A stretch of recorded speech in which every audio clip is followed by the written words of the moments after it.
kind of wanted to make this problem, this one, as I'm going to draw it and make it as, I know I flew through that very, very quickly, but here's some of the, because this is a great test type question, all right? And you have a homework question that's kind of close to this. Basically, what's going on, let me draw it so that you can see it. Basically, what's going on is I've got a wire going this way with a current going like this, and I've got a wire going like this way, all right, with a current going like that. Both of them have, I1 has, I forget, I took this out of the new text that I'm using, and Y2 is 7 amps. They make the problems a little bit tricky. They don't screw around. Now, one of the things I wanted to make sure I showed you real quick. Now, this is right-hand rule number 2, and people were confused. Right-hand rule 1 deals with the force on a charge. Okay, so we'll deal with right-hand rule number 1 here also, but right-hand rule number 2, and this is for your next exam, not for the one coming up, of course. Right-hand rule number 2 deals with the B field, with the magnetic field. All right, that's the difference between the two. All right, and right hand and these are the physical quantities that are different about them. All right, and a current, a moving charge, a current in a wire creates a magnetic field. All right, I don't know if you ever made those electromagnets in school where you took like a 9-volt battery, a big heavy 9-volt battery, set it down, and wound a bunch of wire around a nail, and then turned on the battery, and this nail picked up paper clips and things like that because it created a magnetic field inside that iron nail, inside that steel nail. Some nails are better better magnetism than others, but it's so a current creates a magnetic field. Now, here's what that looks like. So this is just phase 1. I just wanted to lay the groundwork for doing this problem. So here's phase 1. So here was the cheat sheet I was showing you. Here's I. This is for right-hand rule 2, and it works every time. Boom, boom.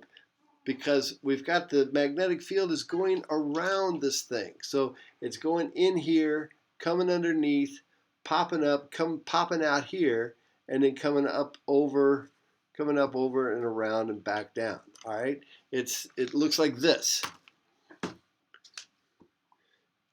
Here's the wire coming out of the page. Here's the magnetic field going around this thing.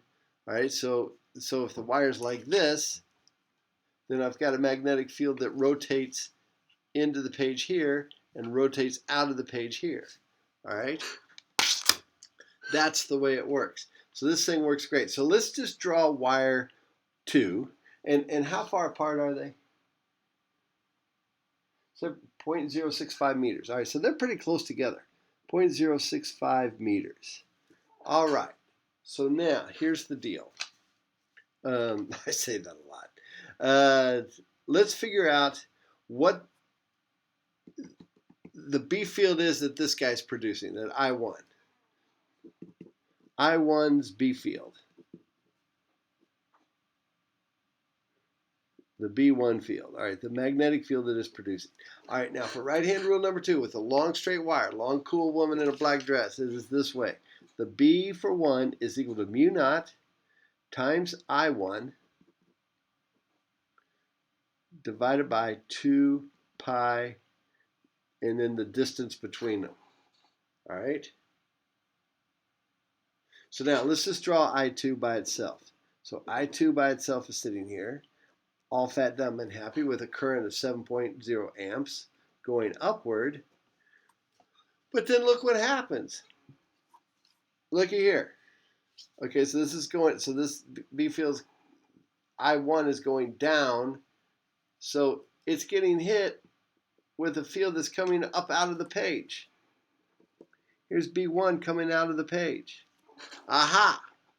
Now, so to find the direction of B1, we used right-hand rule 2.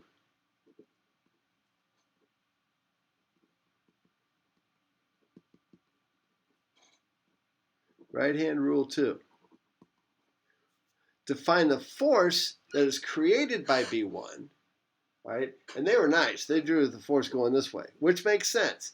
B field coming out of the page, current going, B field coming out of the page, current going this way.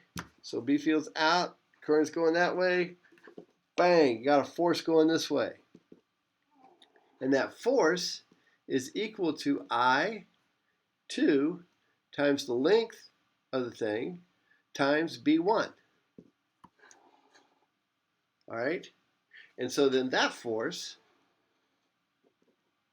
is equal to, in this case, would be I2 times the length times mu naught I1 over 2 pi d.